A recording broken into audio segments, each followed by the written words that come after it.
Satu putaran. Insya Allah. Ya, itu saya bilang kalau dengan Caimin bisa dapat itu kamu bisa 1 kali putaran menang, nggak perlu 2 putaran, ya kan? Jadi sebenarnya tentu berisiko. Risiko itu ya risiko akan dihajar terus oleh kekuasaan yang menginginkan partai lain yang atau orang lain yang jadi presiden dan wakil presiden. Tapi risiko itu kan high risk, high return kan. Nah sekarang ada opportunity besar buat pasangan yang diusung Pak Surya Paloh dan Nasdem dan PKS ini ya untuk menang 1 putaran. Ya, saya secara keahlian saya sosiologi dan ilmu psikologi massa dan lain-lain, saya yakin ini 1 putaran bisa karena pertama block footnya yang saya hitung, block foot kita ini udah teman-teman ini udah sampai 50 juta. Kemudian Amin masuk pada putaran kedua. Kalau bisa sih langsung 1 putaran Amin menang gitu ya. Atau sebaliknya. Kalau nggak langsung menang ya kan, dia ikut putaran kedua, maka yang lain bisa gabung dengan Amin yang kalah. Ya, Optimis itu untuk menang. Sehingga yang lain yang kalah dalam putaran kedua itu gabunglah dengan Amin. Itu. Jadi bukan mengandaikan kita kalah. Kita percaya ini sebuah kombinasi yang baik dan dengan didukung oleh seluruh stakeholder yang ada, niscaya perubahan itu tidak bisa now is time. Perubahan itu sudah saatnya Indonesia mengarah kepada perubahan yang lebih baik. Kita bertekad untuk itu dan kita akan terus bekerja keras bersama-sama dengan seluruh relawan. Sampai hari ini kami sudah mendapat konfirmasi dari 119 klub relawan yang tetap menyatakan tidak terpengaruh oleh apapun. Kami mendukung Anies, Bang Taslim. Kami bersama Anies, siapapun pasangan yang dia pilih. Begitu tadi saya dapat konfirmasi dari teman-teman relawan. Tentu saja keyakinan kami punya dasar. Pertama adalah kami merasakan denyut nadi masyarakat yang ingin akan perubahan. Dan perubahan itu ada pada sosok Pak Anies Rashid Baswedan. Sekarang ini diperkuat oleh Bapak Muhaimin Iskandar.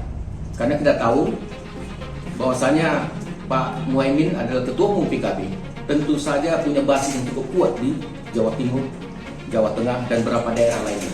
Dan ini juga akan memperkuat ya, posisi Pak Anies Rashid Baswedan. Sehingga kekuatan 2 pasangan ini, 2 calon ini dalam 1 pasang ini akan memberikan satu kekuatan yang sangat luar biasa. Dan kami yakin dengan kerja keras, dengan semua usaha-usaha yang kami lakukan, kami yakin Sumatera Utara ini akan 50% plus 1. Mengamanatkan kepada DPP untuk mendukung dan mengusung Bapak Anies Rashid Baswedan sebagai bakal calon presiden Republik Indonesia. Jadi itu keputusannya sudah loud and clear, sangat tegas sekali. Dan untuk kemudian bahkan kita sebelum deklarasi di Surabaya pun kita dengan Pak Anies ada di Tasikmalaya. Puluhan ribu anggota PKS dan simpatisan PKS menyambut Pak Anies di Tasikmalaya. Kemudian besoknya ke Medan. Kita sudah bergerak di seluruh Indonesia mensosialisasikan Pak Anies ke seluruh kantong-kantong, terutama daerah-daerah yang sangat kuat di PKS. Jadi ini adalah kerja-kerja nyata yang sudah dilakukan oleh Partai Keadilan Sejahtera. Nah, di PKS seperti yang disampaikan oleh Bapak Presiden PKS kemarin, ada mekanisme internal yang harus dilalui terlebih dahulu. Karena ADART di PKS itu mengamanatkan pasangan calon presiden dan calon wakil presiden itu harus melalui mekanisme juga untuk dibahas di musyawarah majelis syuro.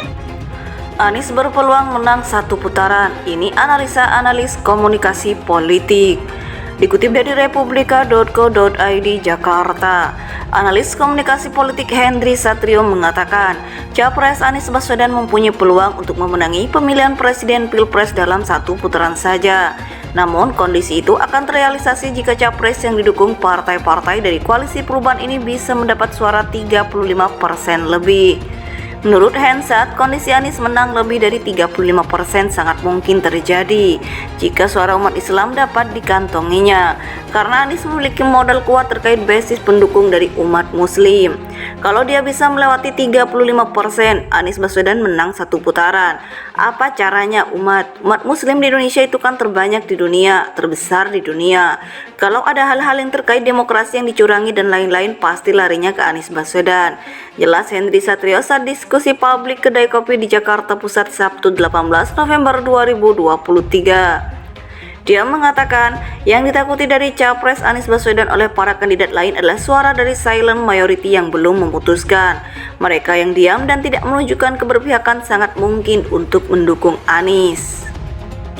Memang Anies Baswedan itu kekuatan yang ditakuti oleh dua calon yang lain karena memang ada silent majority itu yang belum memutuskan dan itu bisa saja memilih Anies Baswedan, katanya.